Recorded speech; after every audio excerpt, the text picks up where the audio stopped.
Б гэсэн үзэгдлүүдийн үед А-гийн явагдах магадлал нь 0.3, Б-гийн явагдах магадлал нь 0.8.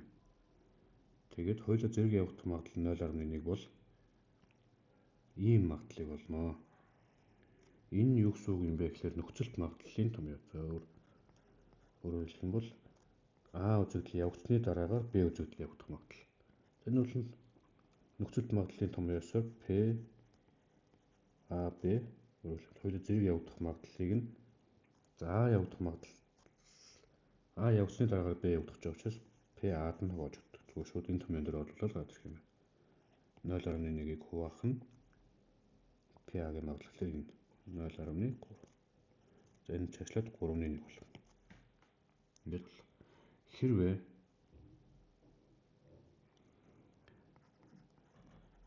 Б явагдсны дараагаар А явагдах магадлалыг ол гэж хэлсэн бол мэдээж хоёулаа зэрэг явагдах магадлалаа